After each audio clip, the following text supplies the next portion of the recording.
y obreros faltan ya. Danos luz ardiente, fe y valor, y obreros siempre habrá.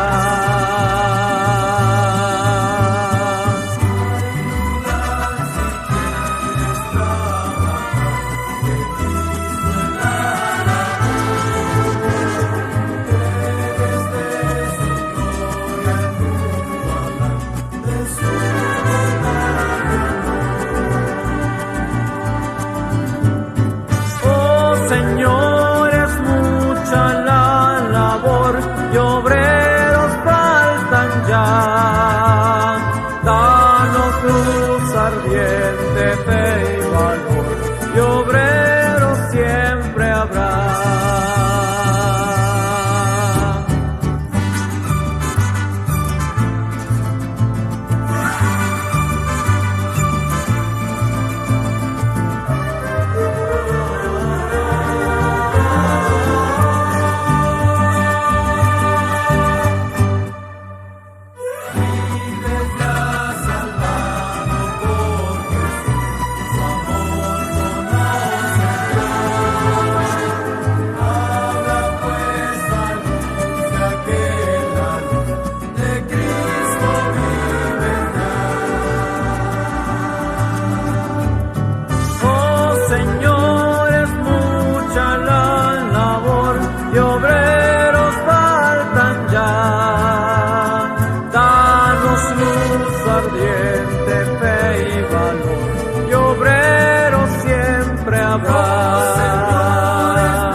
Damos gracias a Dios una vez más, amados hermanos y amigos que nos ven y nos escuchan, esperando que este 5 de diciembre ya estamos en el último mes del año, día en que también celebramos el Día de Acción de Gracias en la Iglesia Cristo el Divino Redentor del Concilio Nacional de las Asambleas de Dios, donde pastoreamos por la gracia divina. Así que hoy este mensaje va dedicado especialmente al Cordero de Dios, porque hemos hablado acerca de el sacrificio de Cristo con respecto al pacto del Antiguo Testamento y del Nuevo Testamento, que es la continuación de este tema. Por lo tanto, quisiera leer una vez más en el Evangelio según San Juan, en el capítulo 1, del versículo 29, que a la letra dice: el siguiente día vio Juan a Jesús que venía a él y dijo: he aquí el Cordero de Dios que quita el pecado del mundo. Entonces, aquí el apóstol Juan está señalando el cumplimiento de aquello que ocurrió en el año 1445 a.C., cuando salen los hebreos de Egipto. Así que Pedro también corrobora algo muy importante, lo cual quiero leer ahí en el capítulo 1, versos 18 y 19 de Primera de Pedro. Sabiendo que fuisteis rescatados de vuestra vana manera de vivir, la cual recibisteis de vuestros padres, no con cosas corruptibles como oro o plata, sino con la sangre preciosa de Cristo, como de un cordero sin mancha y sin contaminación. Cuando estamos hablando de este cordero sin mancha y sin contaminación, es porque hay un símbolo específico del cordero de un año, de macho, que tenía que ser sacrificado sin defectos. En el libro de Éxodo, en el capítulo 12, del versículo 3 al versículo 14, nos habla acerca de el cordero pascual, es decir, no habla de Cristo, es la figura de Cristo, pero sobre todo en el versículo 11, que dice: y lo comeréis así, ceñidos vuestros lomos, vuestros calzados y vuestros pies, y vuestro bordón en vuestra mano, y la comeréis apresuradamente. Es la Pascua de Jehová. Entonces aquí estamos hablando nada más y nada menos que de la Pascua del Antiguo Testamento. Una vez más quiero corroborar que el pueblo hebreo todavía no era el pueblo de Israel. Estaba conocido como el pueblo hebreo. Más tarde se le llama Israel, pero como dije antes, en el año de 1445 antes de Cristo se celebra la primera salida de Egipto. Es la celebración de la Pascua por primera vez en el mes de Abib o en el mes de Nisan, es decir que estamos hablando en nuestro calendario cívico en el mes de marzo o el mes de abril. Entonces Israel había estado por más de 400 años esclavizados ahí. Acuérdense de la historia de José, cómo llegan allí a Egipto el pueblo hebreo, y entonces como descendencia de Isaac, de Abraham, de Isaac, de Jacob. Entonces nosotros podemos encontrar ahí que el nombre de Israel es porque Dios le da a Jacob el nombre de Israel, y es por eso que el pueblo lleva ese nombre. En otras palabras, queremos entonces corroborar que Israel, estando allí, es liberado nada más y nada menos por un líder que no quería ir. Estamos hablando de Moisés. Dios levanta a Moisés, y lo vemos en el capítulo 3 y en el capítulo 4 el llamado, y entonces allí Moisés, cuando llega con Faraón, le advierte. Ustedes conocen la historia, cómo llega y hace milagros con su vara que se convierte en una serpiente, y también los magos de Faraón sacan su vara y lo convierten en serpiente, pero pues la de Moisés los devora y los extermina. Ustedes conocen esa historia. Entonces Moisés empieza a interceder por el pueblo para que Faraón lo dejara libre. Ellos eran esclavos y ya llevaban más de 400 años. Sin embargo, ahí en el capítulo 12 de Éxodo, nosotros encontramos que él castiga a los egipcios y castiga a Faraón, porque Faraón se niega a dejar libre al pueblo de Israel. Y cuando él dice que sí, y cuando ve que la cosa es seria y ya el pueblo está por marcharse, él se retracta de su promesa de dejar libre a Israel, y entonces viene 1, 2, 3, 4 y hasta 9 plagas. Después de las 9 plagas, la historia es muy amplia para narrarlo todo lo que ocurre en cada una de esas plagas, pero Moisés le advierte por mandato de Jehová que dejara salir su pueblo. De lo contrario, pues vendría una plaga terrible, que era la muerte de los primogénitos de todos los egipcios, y también estaban incluidos el pueblo de Israel, porque vivía ahí mismo en Egipto. Y no solamente los primogénitos de los seres humanos, sino también de todas las bestias. Y Dios da una orden severa ahí al pueblo de Israel, y les dice, bueno, para que ustedes sean librados de esta muerte, él mandaría a su ángel, el ángel de la muerte, y para que el pueblo de Israel no sufriese ese castigo, ese juicio de los primogénitos, entonces él ordena que cada familia debería tomar un cordero macho de 1 año, pero sin defecto. Y esto es lo que está significando o simbolizando la figura de Cristo, porque lo que ya leímos en Primera de Pedro, encontramos que es el cordero sin mancha y sin defecto. Es decir, estamos hablando de alguien que era perfecto, que es Jesucristo. Así que, si ustedes se dan cuenta, debido a la muerte de estos corderos, tenían que rociar la sangre y tenían que hacerlo antes de la puesta del sol. Si ustedes se dan cuenta, estamos hablando que lo tenían que hacer en el día 14 del mes de Abib o de Nisan. Es decir, estamos hablando de que Dios está dando una orden que se dieran prisa y que lo hicieran con premura, porque era así, de que la plaga, es decir, el castigo, el juicio iba a llegar y el ángel de la muerte iba a pasar por todos los hogares. Y si el pueblo de Israel, los israelitas, los hebreos, pues, no hacían este mandato del Señor, también sus primogénitos de ellos tenían que morir. Ellos hacen lo que el Señor les manda, y aquí, pues, no necesariamente Dios estaba mandando hacer esto porque Él no podía librarlos de la muerte, sino que lo que Dios quería es que el pueblo hebreo obedeciera y tuviera fe, un acto de obediencia y de fe. Lo que hoy en día nosotros tenemos que practicar, tenemos que obedecer la palabra, pero tenemos que creer. Y todas las familias numerosas tenían que matar ese macho cabrío y tenían que asarlo, no hervirlo, no cocerlo en agua, sino asarlo. Y ahí tenemos las instrucciones que el Señor da en el capítulo 12 de Éxodo. Sin embargo, lo quiero resumir. No podían hacerlo en caldo, tenían que asarlo y comerlo a prisa. Si ustedes se dan cuenta, el mandato de Dios tenía un propósito.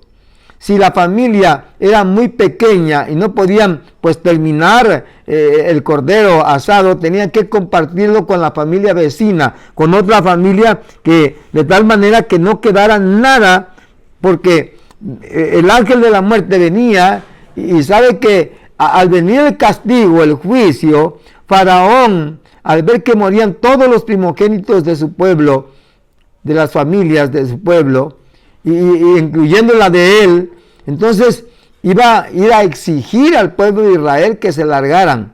Perdón la palabra que estoy usando, porque me imagino que ese era el espíritu de Faraón. Lárguense de Egipto, lárguense de mi presencia, váyanse, ya no quiero más maldición, no quiero más juicios de Dios. Entonces, esto hizo pues de que también el pueblo comiese rápido la porción que tenían que comer.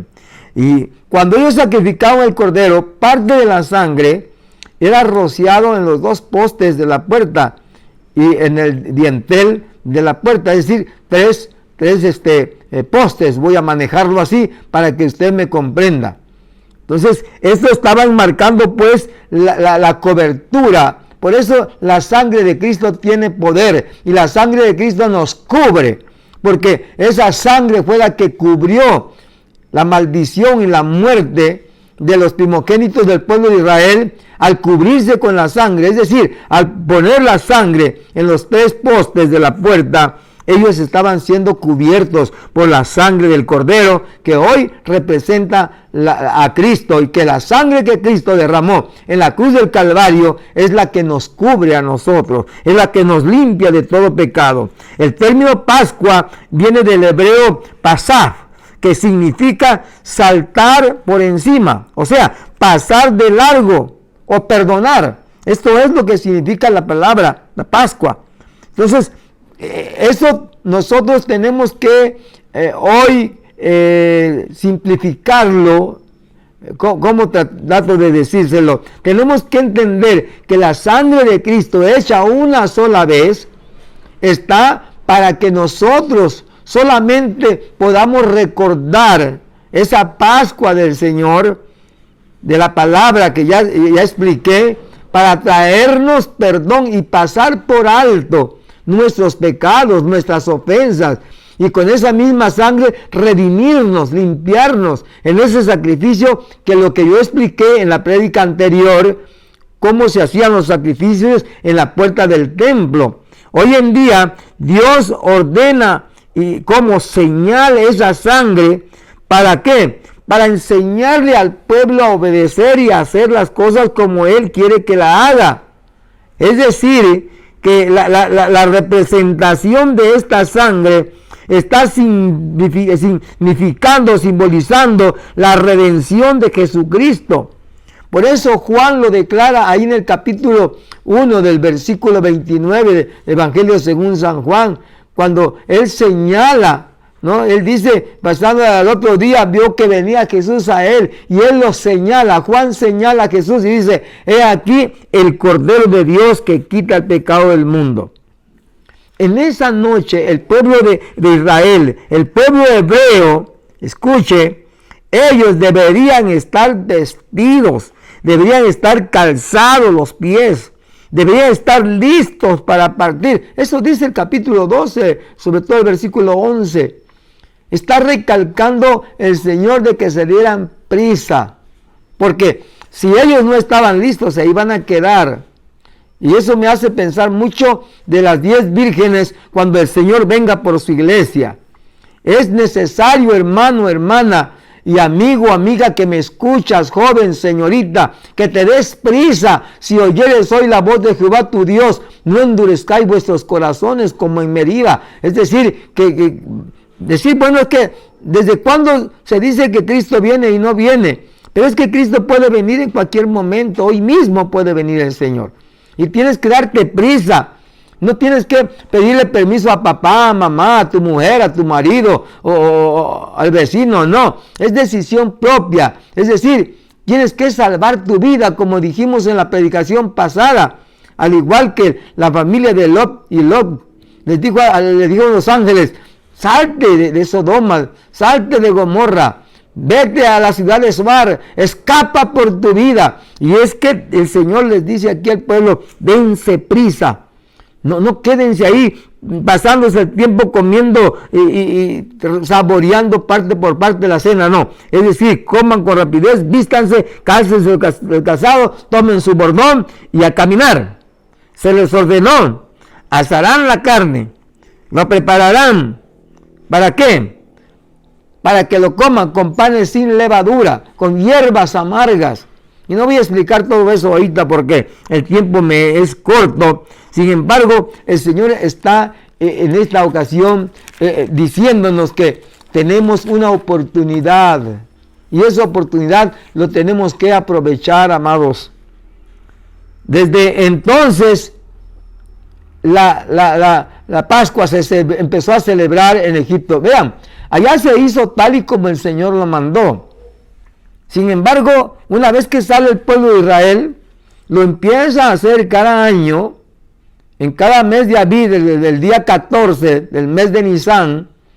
Y entonces Dios está viendo al pueblo que tenía que recordar esto porque le dijo, perpetuo será. Esto va a ser perpetuo. La palabra perpetuo es toda la eternidad, es para siempre. Mientras dure, mientras exista. Y entonces el pueblo tenía que hacerlo. Y por tantos años lo empezó a hacer por familias, con las familias. Hasta que llegaron a Jerusalén y construyen el templo. Y entonces ya se hace oficialmente la ordenanza que tenía que ser en Jerusalén. Y tenían que celebrar la Pascua desde entonces. Aquí queremos nosotros recalcar algo muy importante. Que solo en la salida de Egipto se hizo tal y como Dios lo mandó. Sin embargo, posteriormente, el pueblo de Israel tuvo que seguir celebrando la Pascua.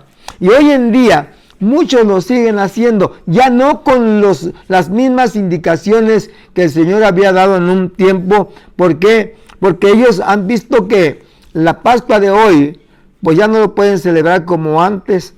Ya no existe Jerusalén, el templo. Bueno, Jerusalén está ahí como ciudad, pero ya no como la ciudad de David, ya no donde estaba el templo, donde se reunían los miles de levitas, donde estaba el pueblo para poder celebrar esa Pascua. Hoy tenemos que entrar con lo que dice Juan. Hoy tenemos que apegarnos al Nuevo Testamento de acuerdo al sacrificio del Cordero de Dios, como dice Juan en el capítulo 1, verso 29. Es importante lo que él señala. El Cordero de Dios habla de Jesucristo. Él es el Cordero de Dios. ¿Para qué? Para ser sacrificado. Y él vino a morir en lugar de usted, en lugar mío. Es decir, mire, él vino a romper esa esclavitud, a romper esas cadenas que nos ataban, cadenas de fornicación, cadenas de adulterio, cadenas de mentira, cadenas de hurtos, cadenas de orgullo, de celos y de tantas cosas, de idolatría, cadenas de tradiciones. Oiga, hay tantas cadenas que el hombre con ellas se encuentra encadenado, atado, porque no ha encontrado la libertad que Cristo le vino a dar en la cruz del Calvario. Por eso cuando el Señor habla a su pueblo y nos escribe a través de los evangelios, si el Hijo os libertare, seréis verdaderamente libres. Y como dije, solamente en la redención, en el sacrificio de Cristo, por el derramamiento de su sangre, nosotros podemos ser salvos. Juan es específico. Y si pudiésemos regresar un poquito más, se lo dejo de tarea en Éxodo capítulo 12, el versículo 3 al versículo 17, y hablar de Isaías en el capítulo 53, el versículo 7, ahí vamos a encontrar la Pascua mediante la muerte de Jesucristo, que hizo la provisión para quitar la culpa y el poder del pecado. Qué importante esto. Que en ese sacrificio Él quita toda culpabilidad. Él quita todo pecado. Lo que Él hizo en la cruz del Calvario es para quitarnos, para redimirnos de toda maldad. No tenemos que ir a confesar con el cura. Me voy a adelantar un poquito a este pasaje de Hebreos. Dice, ciertamente todo sacerdote está día tras día ministrando y ofreciendo los mismos sacrificios que nunca pueden quitar los pecados. Y con el perdón de aquellos que se sientan ofendidos por lo que voy a decir. Pero si no lo saben, investíguenlo. Una misa simboliza un sacrificio o significa sacrificio. Entonces, cada día el sacerdote hace misa. Y cada misa que hace puede ser 1 o 2 en el día. O por lo menos cuando yo era sacristán, el domingo se hacían 2 misas. La misa de gallo, que era a las 5 de la mañana, y al otro a las 7 de la mañana. Entonces, cada misa está sacrificando a Cristo. Y él cuando presenta la hostia, dice, este es el cuerpo de Cristo, que por vosotros fue sacrificado. Está diciendo, declarando que es el cuerpo de Cristo. No voy a discutir esto, ni quiero meterlo en materia, pero investíguelo. Cuando él levanta la sangre, cuando el cura, el sacerdote levanta la copa de vino, dice, esta es la sangre de Cristo, que fue derramada para remisión de todos los pecados, y todavía dice, de todos los aquí presentes. No, la sangre de Cristo fue derramada para remisión de los pecados de toda la humanidad. Lo único que tienen que hacer es venir y aceptar a Cristo como su único Salvador. Y esa es la sangre, la única sangre, un solo sacrificio. Ya no tiene que hacer sacrificio Dios cada día, como hemos leído y lo hemos explicado anteriormente en el pasaje anterior. Pero quiero decirles también que si esto significa un sacrificio, todo sacerdote, dice, está día tras día ministrando y ofreciendo los mismos sacrificios. Y aunque aquí está dirigido al sacerdote judío, al sumo sacerdote judío, también está implícito aquellos que hoy en día ofician como sacerdotes y todavía siguen sacrificando a Cristo a través de este rito. Cuando le dan la hostia al que confiesa sus pecados y va a hacer su comunión, le dan el pedacito de hostia y le dicen el cuerpo de Cristo. ¿Y qué dice uno? Amén. Y uno se come el cuerpo de Cristo. Bien, entonces la muerte de Jesucristo hizo pues provisión para quitar toda culpa, todo pecado y deshacer y acabar con el poder del pecado en nosotros. Y por eso Él abrió hacia Dios un camino eterno al mundo. Él lo dijo en San Juan, capítulo 14, verso 6, dijo, yo soy el camino, yo soy la verdad, yo soy la vida, y nadie viene al Padre sino por mí. Él dijo, yo soy el camino. Isaías 53, 7, ahí nos habla, fue llevado como un cordero, fue sacrificado como un cordero, no abrió su boca, enmudeció. Entonces, ahí estamos viendo la profecía de Isaías, pero también estamos viendo el cumplimiento de la palabra del Señor Jesucristo, quien llevó todas nuestras culpas. Él soportó el sufrimiento, Él soportó las heridas, Él soportó todo lo que tuvo que padecer por usted y por mí. Entonces, los seres humanos, nosotros tenemos esa necesidad de acercarnos a Dios y hacerlo con humildad como seres humanos, porque Mire, Jesús, nadie lo obligó a hacer un sacrificio como el que hizo. Él lo hizo por amor, lo hizo voluntariamente. De tal manera amó Dios al mundo, que dio a su Hijo unigénito para que todo aquel que en Él cree no se pierda, mas tenga la vida eterna. Entonces, Dios nos hizo ver eso. Allí en 1 de Pedro, capítulo 2, 23, dice, quien cuando lo maldecían, no respondía con maldición. Cuando padecía, no amenazaba, sino él lo que hacía era encomendarlos a Dios, encomendar esa causa y decirle, Padre, perdónales porque no saben lo que hacen. Quiero detenerme aquí un tantito. ¿Se acuerdan ustedes la muerte de Caín? De Abel, el pasaje de Caín y Abel. Cómo Caín sonsaca a su hermano, lo lleva al monte y allá lo mata. Y entonces él, haciéndose desentendido, deja a su hermano muerto y el Señor se le aparece y le dice, ¿qué has hecho, Caín? ¿Qué hiciste con tu hermano? Y él, en vez de reconocer su pecado, dice, ¿acaso yo soy guarda de mi hermano? Y el Señor le dice, ¿y que no la sangre de tu hermano clama desde la tierra? Y esa palabra clamar, lo que hace Abel, su sangre, es reclamar juicio, justicia, que se le haga justicia. Porque inocentemente, sin culpa, sin tener un porqué, su hermano lo mató. Y entonces Abel está reclamando justicia. Pero la sangre de Cristo no hace eso. La sangre de Cristo nos está redimiendo, nos está perdonando. Oiga, es todo lo contrario.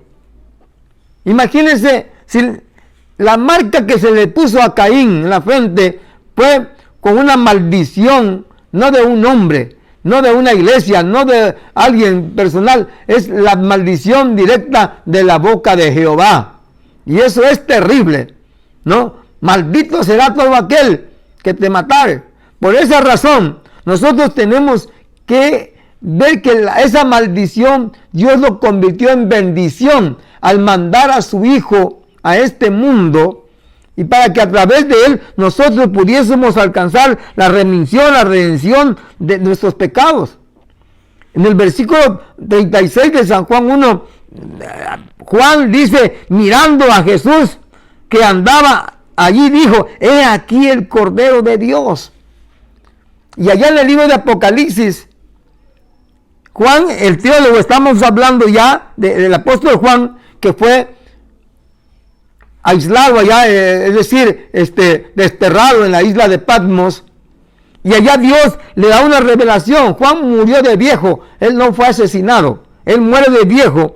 En el capítulo 5, verso 6 dice Juan, dice, y miré y vi que en medio del trono y de los 4 seres vivientes y en medio de los ancianos estaba en pie un cordero como inmolado, que tenía 7 cuernos y 7 ojos, los cuales son los 7 espíritus de Dios enviados por toda la tierra. Cristo aparece aquí como el cordero que fue inmolado. La palabra inmolado, que fue sacrificado, que se entregó voluntariamente, es lo que quiere decir inmolado, que fue sacrificado, que fue torturado, que fue muerto. Él llevó nuestras marcas a través de las heridas. Esa marca del pecado, Él lo borró a través de su sangre, pero tuvo que ser flagelado, tuvo que ser herido. Y es aquí donde Cristo está representando el Cordero Pascual. Y Él lo hace en la cruz del Calvario, y lo hace por cada uno de nosotros, por cada uno de la humanidad. El significado que aquí nosotros podemos dignificar del poder de Dios y de la autoridad de Dios es la victoria que obtiene Cristo al resucitar al tercer día de entre los muertos. Y aquí nosotros podemos corroborar que la victoria de Cristo al no solamente perdonar nuestros pecados, sino darnos vida eterna para siempre. Y quiero terminar con el Apocalipsis 5 del verso 9 al 14, donde dice que el Cordero simboliza el principal personaje de lo que habla este pasaje, el Cristo resucitado, el Cristo sacrificado, el Cordero de Dios. Hoy en día, amados hermanos, tenemos que entender que no hay otro medio de salvación, solamente por ese Cordero. No tenemos que estar sacrificando ya más corderos en la Pascua, ni tenemos que hacer, como dije en la predicación anterior, más ofrendas o más sacrificios o ritualismos, que es lo que enfaticé en el pasaje anterior. Hoy en día nosotros lo único que nos queda es obedecer a Dios. ¿Por qué? Porque de lo contrario nos espera lo que leí la semana pasada. Hoy quiero corroborar esos textos de Hebreos capítulo 10, versículo 11 y 12.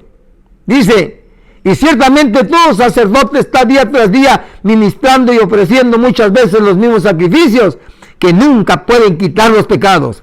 Pero Cristo, habiendo ofrecido una vez para siempre un solo sacrificio por los pecados, se ha sentado a la diestra de Dios. De ahí en adelante, esperando hasta que sus enemigos sean puestos por estrado de sus pies. Oiga, Dios solamente traerá un juicio para aquellos que no quieran aceptar esta palabra. Si tú sigues pisoteando la sangre de Cristo, hermanos, amigos, si han escuchado la voz del Evangelio, si han escuchado la palabra de Dios, si han asistido a una iglesia y no han entendido que el Cordero Pascual hizo un solo sacrificio para el perdón de tus pecados, y con lo que tienes que hacer es lo que hizo el pueblo de Israel: obedecer, sacrificar, darse prisa, atarse los pies, tomar el bordón, es decir, ceñirse y seguir el camino que el Señor quiere que tomemos, el camino de la libertad, es decir, caminar libres del pecado, de aquí al camino a la patria celestial.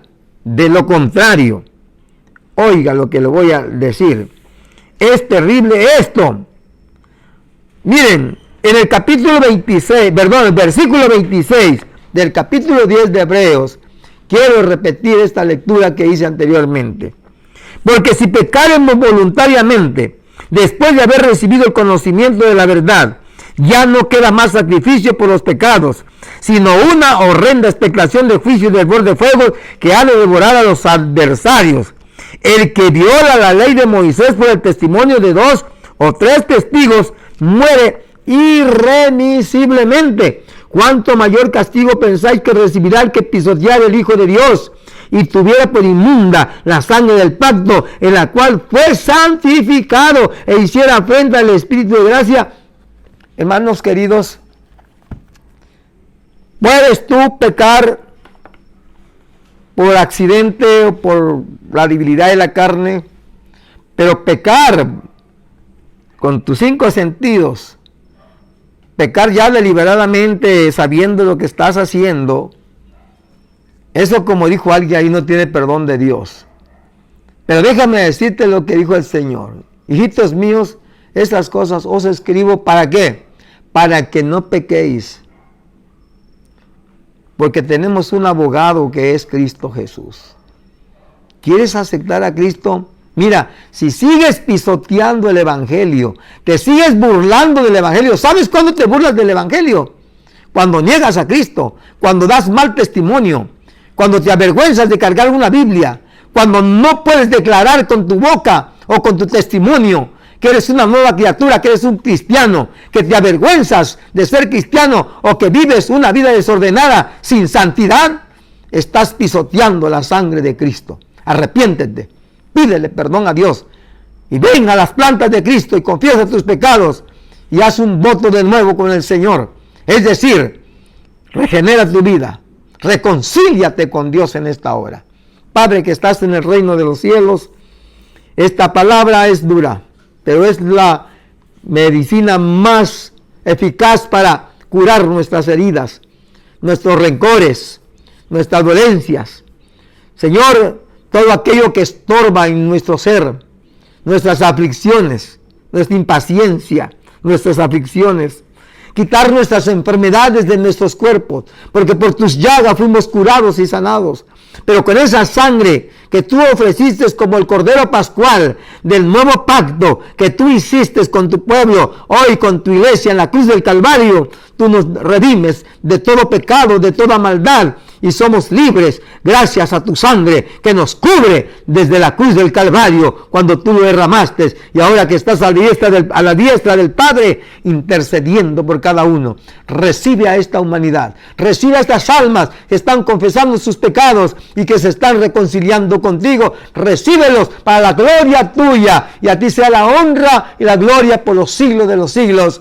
Amén y amén. Dios te bendiga, y si el Señor lo permite, nos vemos el próximo domingo.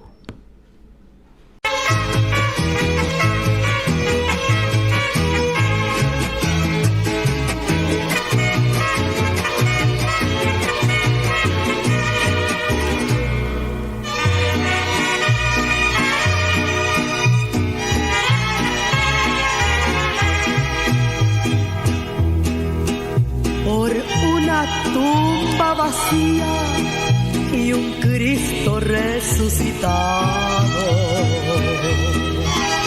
a vivir en esta vida estoy determinado,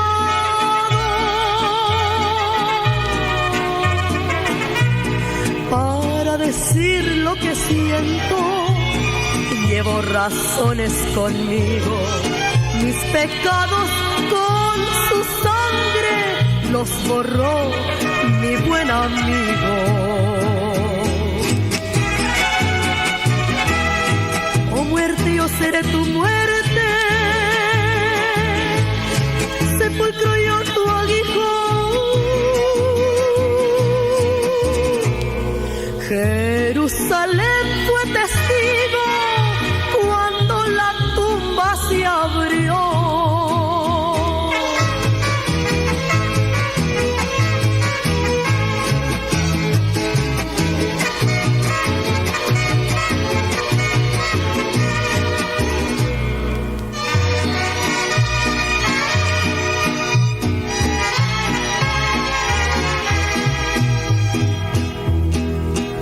Aquella tumba vacía abrió sendero divino.